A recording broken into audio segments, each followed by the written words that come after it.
How much money would you need to buy the American dream? Not how much would you need to make in order to afford the repayments on the American dream. How much would you need to buy the house, the 2 cars, the family, and a basic vacation every year? I know it's not going to blow your mind to find out that these supposedly vital ingredients to a good life have gotten kind of expensive, but it has reached a tipping point. The American dream is not dead, so much as it's an extreme luxury in many parts of the country that can now cost as much as $10 million to afford. $10 million? I don't know about $10 million. That's living like 1% style. Just to get just a house, a car, maybe 2 cars, have a kid or 2 with a significant other, that is getting harder and harder to reach. And that's going to require like $200,000 a year now. It's getting there. It's getting more and more difficult, and it's frustrating. And I get people's frustrations now. Like, they finally got a really good job. They got out of college. They got the degree they needed. And it only pays like $70,000 a year. So it's like, what the hell? This job used to be awesome back in the day. Not anymore, right? The pay sucks. That's more than most of us will ever earn in our lifetimes before taxes, interest payments, and basic essentials like food. Sorry to be the bearer of bad news, but holding on to the traditional financial wisdom of what you ought to have in life is now permanently out of reach for most people. And as more Americans realize this, it's fundamentally reshaping our economy. All right, $10 million a lifetime. If you divide that by 20? Okay, makes a little bit more sense. Whether or not to have children, it's a topic these young minds discuss and contemplate. Aaron, his wife Celia, and their 2 children have lived in this parking lot outside of Seattle for the past 9 months. Workers carry $6,000 of credit card debt, while the average American has almost $8,000 worth. This household configuration of dual income partners living alone without children is on the rise.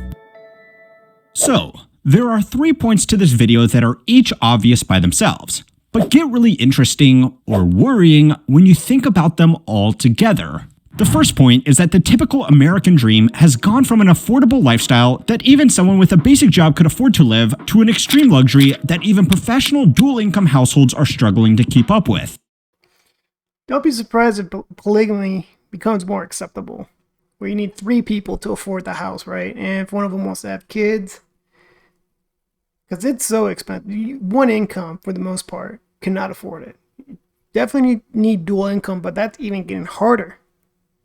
And to have kids in the picture, there's a reason why a lot of people don't want to have kids, because they can't afford it. They want kids, but they can't afford it. The second point is that alternative lifestyles that used to be considered extremely luxurious have become way more affordable than a cookie-cutter suburban home with a 30-year mortgage. And the third point is what happens when people are making the logical choice and picking the better life for themselves. Now, That's people saying, you know what, screw it. I'm going to go travel. I'm going to go vacation. To get a house, to buy a house, be a homeowner, right?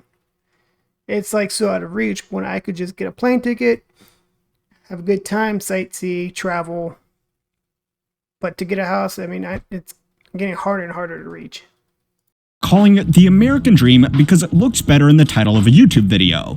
But let's be honest, the story is the same around the world, and some places have it even worse than us.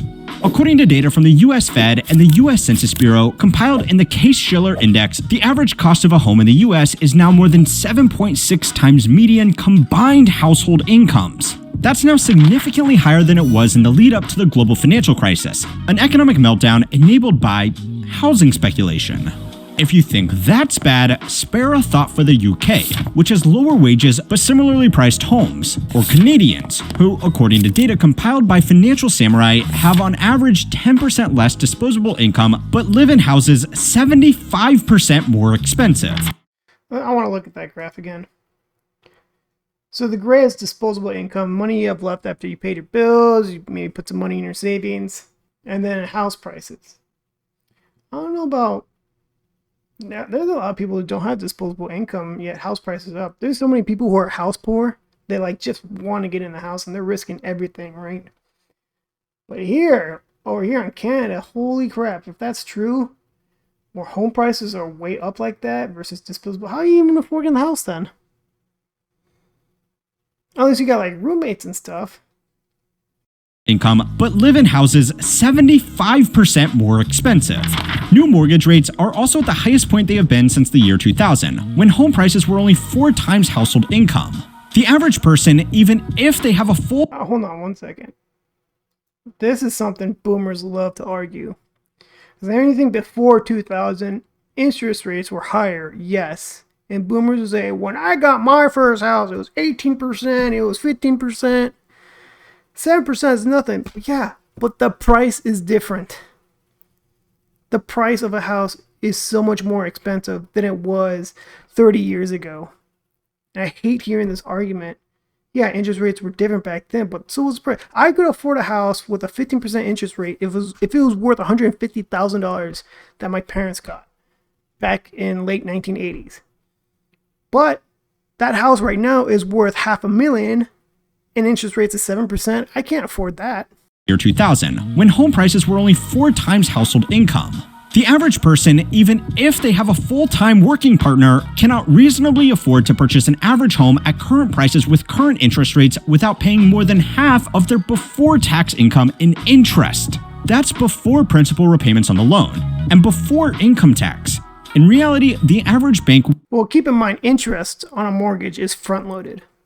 So if you just got a house, you're definitely going to be paying more on interest than you are in principal. And then halfway through the life of the loan, say it's a 30-year fixed and you're at year 15 in it, then it becomes more principal, less goes into interest when you make the minimum payment on your mortgage. Wouldn't even write this mortgage because it would be financially irresponsible. Now, housing is expensive. You don't need me to tell you that. But every other part of the American dream has somehow become even more expensive. The cost of a car, a basic college degree, insurance, and medical care have all outpaced inflation, which is also at decade highs. The only way to keep up with these prices is to be benefiting from them. Every chart related to your personal finances is up and to the left. But investment asset classes are up even more. One thing I want to tell people to especially get through this super high inflation time that we live in, don't get a car loan. People get car loans because they want the greatest looking car to look good. Just buy it all in cash. Save up as much as you can and buy a car. It doesn't matter if it's a $5,000 car, $10,000 car. Not having to pay that interest is going to save you so much. Because when you miss that car payment, you're really screwed. Dude, there's people who have car payments of like $700, $1,000, or $1,000 a month. Like, what are you thinking? I hope you're not one of those people who complain about how everything's so expensive when you had to get this super nice car and the latest, greatest iPhone. I mean, you have to live a frugal lifestyle. I mean, I live a very frugal lifestyle.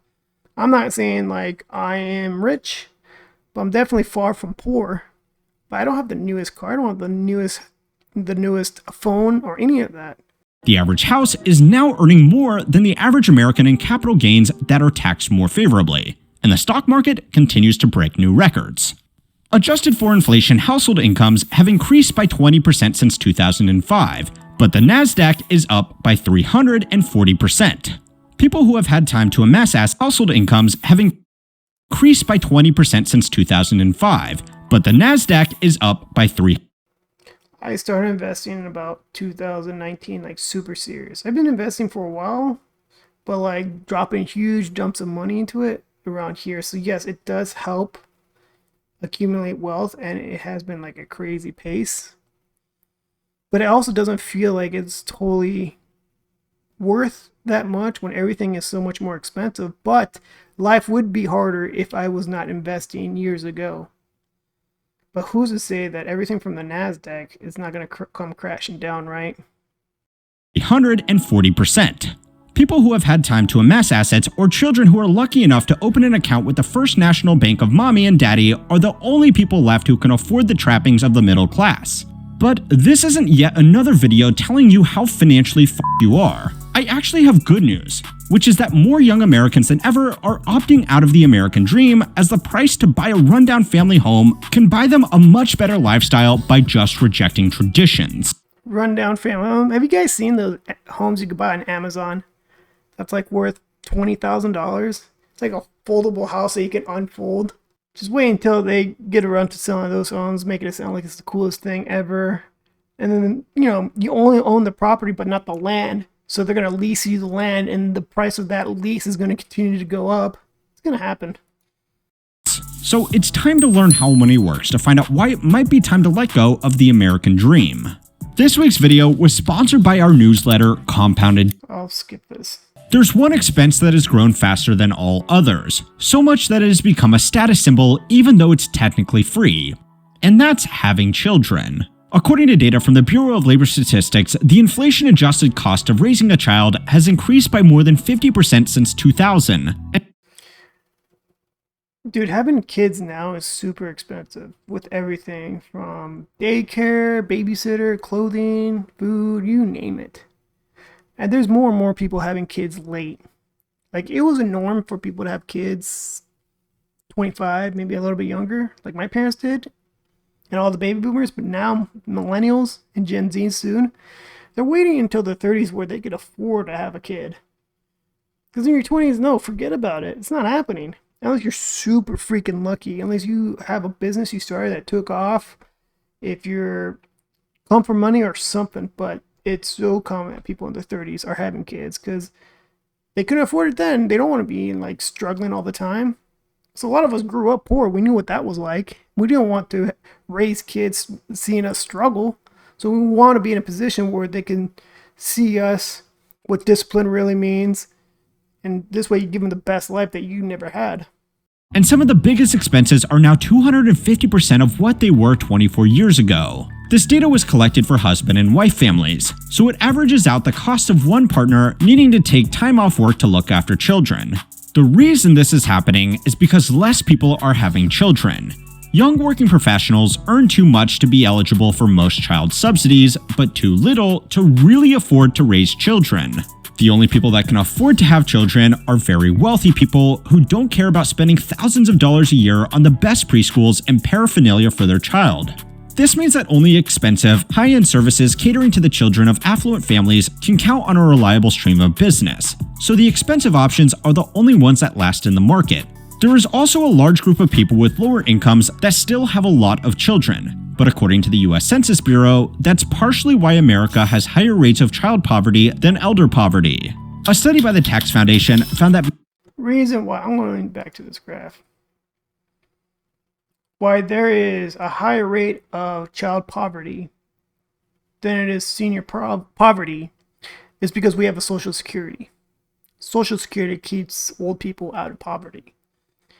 However, these are also the people who continue to vote, while the younger generation does not. And whenever there's a problem with Social Security and how to fund it, because old people need to retire but have better life for retirement, politicians always say, hey, we could fund your Social Security, vote for us. But they don't tell you how they're going to do it. I mean, what they do is they borrow from the future. Make millennials, Gen Z, pay more on Social Security, which they're not going to get Social Security in 2035 or 2036. I don't remember what it was, but it's pretty freaking soon. It's coming. It's really coming. And it's just this crazy transfer of wealth of I have to pay into Social Security knowing I'm not going to get it in the future. Why the hell am I paying this? This is an unfair deal. So the older people can live fine. Then what's going to happen to me when I'm child old? poverty than elder poverty. A study by the Tax Foundation found that married couples with children were the fastest shrinking group in middle-income percentiles because people couldn't afford to raise children. The Tax Foundation is a think tank that lobbies for lower taxes and lower government spending, so they might have an agenda with this report. But the numbers don't lie. People want to have children, they just can't afford to. Because even though it was something that people just assumed they were going to do in previous generations, it became one of the most expensive luxuries in our modern world. But just as everything you need to... And if we have a smaller population of American-borns, and we need a greater workforce, you know where they're going to get extra people is through immigration. That's what's going to happen. To live a normal life is becoming prohibitively expensive for normal people. Previously luxurious alternatives are becoming much cheaper. Remote work has allowed a lot of young people to get a job or sometimes multiple jobs at the same time and then do them from anywhere in the world. Traveling the world full-time or living in a cheap but exotic destination was the reserve of the jet-set class just a few years ago. But now almost anybody can do it while saving more money than they can get in a major city. These so-called digital nomads have gone from a small niche group to a major component of the workforce in less than a decade.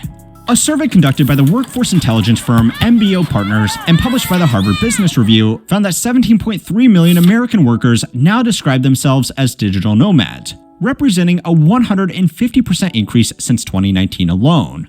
In this survey, I'm embarrassed to say this, but this is the first time I've heard about digital nomads. But I take it someone who can work anywhere, right? And if you have the ability to work anywhere, why not live somewhere as cheap as possible? There's plenty of places in the US where you could, live cheap.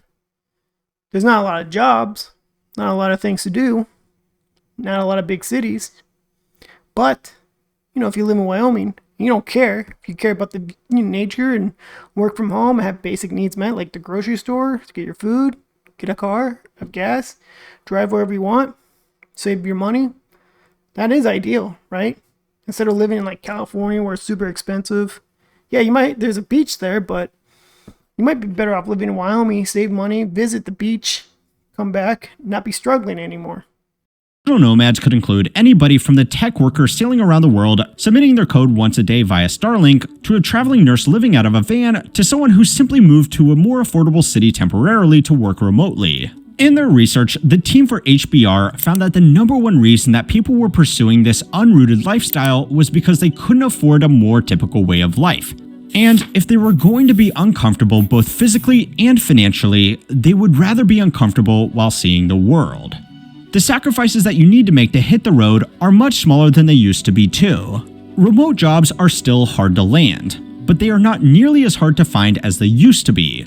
Some people in remote There is a huge demand for remote work because there's great benefits. I know there's huge arguments about bringing people back in the office. But now that genie's out of the bottle, people love remote work. You get to stay home, have lunch at home instead of going to a local place and spend a lot of money, $25 on a salad. Drive 1 hour each way. So you save 2 hours of your time that's not dedicated to work, but you're not getting compensated for it. You don't have to pay for the gas. You don't have to pay for frequent maintenance on your car. There's so many benefits to remote work, and I get it. And there's more companies embracing remote work because it's easier to start a business. You don't need to get an office, pay a lot for that overhead. If all you need is just people who have a computer, you could hire them. But of course, huge corporations are trying to shame people for being a remote worker, trying to get them back in the office. But I get it. There's a lot of jobs that's impossible to do remote work. I get it. I understand why there's a demand for remote work. It's just very comfortable to be at home. And if you could live anywhere and make the same pay, why not live somewhere where you can afford? remote work heavy fields like technology, data, or media creation have even created forums about doing multiple full-time jobs at the same time to make several full-time incomes. Living in a different country has also become a lot easier. Some popular centers with budget-conscious digital nomads are safer, cleaner, and have better amenities than American cities that are unaffordable. Some countries are so welcoming to young remote workers that they have even started offering digital nomad visas to simplify the legal and tax considerations of working in another country. Even if you feel lonely and want to see your friends and family frequently, saving $2,000 a month on rent buys a lot of plane tickets on budget carriers, since airline tickets are another thing that have noticeably become cheaper while everything else is getting more expensive. This is becoming like the California effect. Let me explain. There's so many people moving out of California. But California, everything is expensive. Houses are expensive, labor is expensive, as in like the jobs you have there pay so much more than anywhere else in the country, minus maybe New York, right? But they sell their house for $1 million, move somewhere like Arizona or Texas where they get the same type of house for half the price and pocket the rest. And because that's happening so often, there's a greater demand, the houses around the area go up. Now, this is happening across the world too, where a lot of Westerners, I would say Americans, but there's a lot of Westerners who can just work from their computer, and the company they work for, or if they're a contractor, they just live in like the Philippines, they live in Vietnam, they live in Thailand. There's plenty that live in Mexico City or areas of Mexico where you get a house way cheaper. And everything you want that you've always enjoyed, beach, good food, authentic food, not our poison food that we have here with high fructose corn syrup, clothing, everything's cheaper compared to being in the US. And because you have all this money saved, you can always come back to the US and visit, right? See your family. And then when you come and visit, you're like, damn, everything's expensive compared to where I currently live.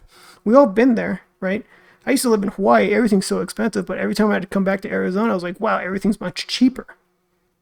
And if you could live there, wherever that place is cheaper and you like it, you might consider it. A lot of people have. There are still hardships with living abroad, but they are getting easier every day, all while the American dream is getting harder. Now, not everybody priced out of living a normal life is pursuing such an adventurous alternative. There are some people that have been able to make the best of a bad situation, but there are far more young people across the world who are just giving up. In a time when the average American can't afford an unexpected $1,000 expense, luxury good companies selling $5,000 handbags or $10,000 watches are making record profits. This is sad for me. Because that is the epitome of living paycheck to paycheck. If you don't have $1,000 in your savings account, because shit always happens. Something always happens. An emergency always happens. Something breaks. Your car breaks down. Something expensive happens, and you need to find money to pay for it. But however, we're just so used to living off fumes. Like the money we get just goes away. As soon as we get money, burn it out. However, not everyone. I don't want to sound like a boomer, but some people's finances are not like their top priority. As in, they continue to go to Starbucks. They continue to get the expensive clothes because they're too good for Ross or a thrift store. Or what I said earlier, they have a nice car with a huge loan on it, but they could barely afford the gas. But people just don't want to live within their means. So a lot of it is a cultural thing. A lot of it is a behavior that people just don't. They want to keep up with the Joneses, you know? It's like something they see on social media. I want to be like that. How can I have that image? I don't care if I'm faking it. I just want to look cool. And by the way, social media, most of those people are faking it, by the way. They're not rich. They're faking it. This is because of a phenomenon known as doom spending. If you have worked hard in school, landed a good job, worked for 10 years, and are no closer to owning a home of your own, it's reasonable to want to see some kind of reward for all of your hard work. If you can't afford a sensible purchase to treat yourself, you could at least buy something that makes it look like you have some kind of financial stability in your life. It's not logical, but these companies don't make billions of dollars selling $2,000 shoes by appealing to logic. Doom spending is all a part of a bigger trend of people just giving up. In countries like China, where competition for housing and other essentials is even worse than here in America, there is a lying down movement. Young people are not going to work or school and are lying flat all day playing video games and relaxing. The trend was such a threat to the country that the government banned the term on all social media. And that might be the most important part of the dying American dream. What happens when everybody gives up on it? The American dream only works if most people believe in it to keep the system going. Maybe the boomers had it coming as they voted for policies that benefited them above their children, and now they're Exactly what I just said earlier about Social Security. They're the ones voting. Hey, help me. Let the future figure it out later. There's a comedian, I think it was Tim Dillon, who quoted this, and I love this quote. We stopped voting for the future because we don't view our children as the future. Like we're borrowing from them. We don't care about them. We honestly don't. We didn't save up to take care of them. We need them to take care of us.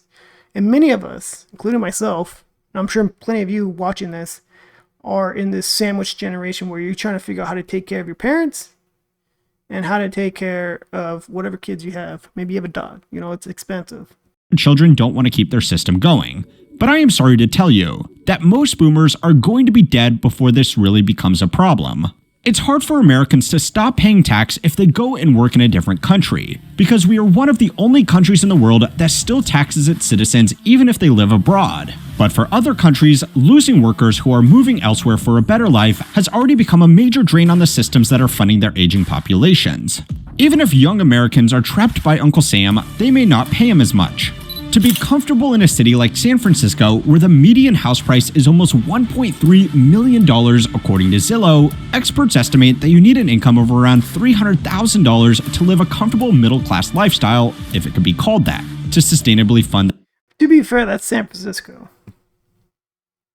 But $1.3 million for an average house, nothing special, like your typical 3-bedroom, 2-bath house, something so you just have your first, start your family, right? Rather. That's absurd. How are you going to get to that point in your life?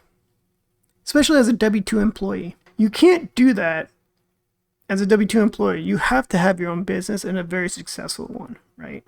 Again, that's San Francisco. Hawaii is a lot like that.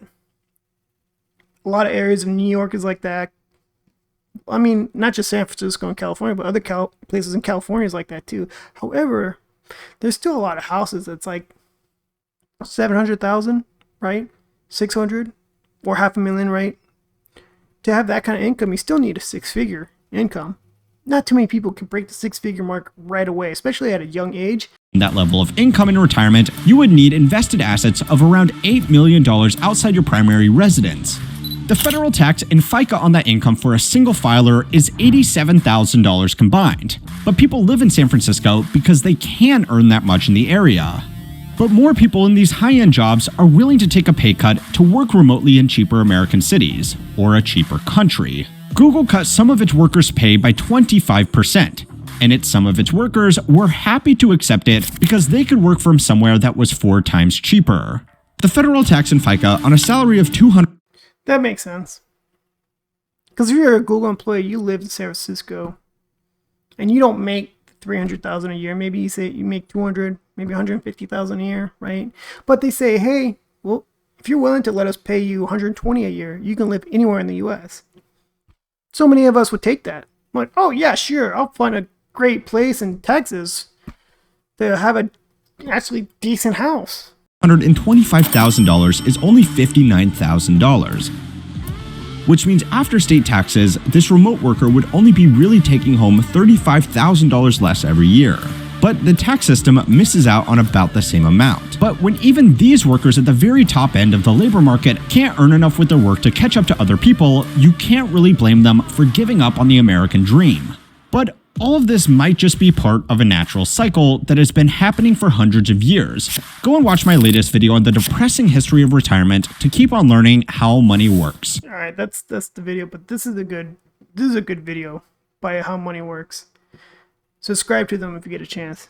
Okay, let's read some comments.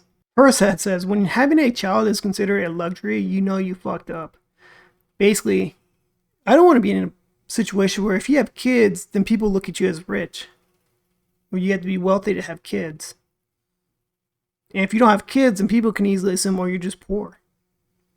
That's gonna be that would be a real strange time to live at. Like that's when you know you've made it, you're able to afford kids. And it shouldn't be that way. Red Pill Fit says, it's called the American Dream because you have to be asleep to believe it, by George Carlin. Oh, I miss George Carlin. But it's a quote though, it's the dream. You have to be asleep to believe it. Devourer in the Mess says, well, no. If it's unaffordable to the average person, then it is dead. The point of the American dream is that the majority of people with basic jobs can be prosperous, have their own land, property, and generally be financially stable. So yes, the American dream is dead. The average person can't afford a house at all. Not even close to it, right? Can't even save for a $1,000 emergency fund. Vice Versa 11 says, you can still attain the American dream. It's just been shipped overseas like everything else. Yeah, I mean, we're seeing more and more people just moving overseas. It says, I'll take my remote job and go overseas and buy a house like that's half the same house here in the U.S., but half the cost, right? And taxes are probably lower wherever they live. I know it is in Mexico. Plus, Mexico has everything you need, like you would in the U.S., right? They have their Costco's, they have Walmart, they have Target, they have your all the pizza chains you could think of, plus fresh tacos, right? And Mexican Cokes, which is better than whatever the high fructose corn syrup Cokes we have here. Alright, that's it for now. This is a long video. I keep making these. I try to keep my videos like 20 minutes, but this is way longer. Oh well. Thank you very much for watching this video. Please leave a like, comment. If you made it this far, at least subscribe. And I do read the comments, but I'm going to stop replying to the trolls. It's not even worth my time. But I will reply to a comment if it's intellectually stimulating. So have a good one. Until next time. Bye.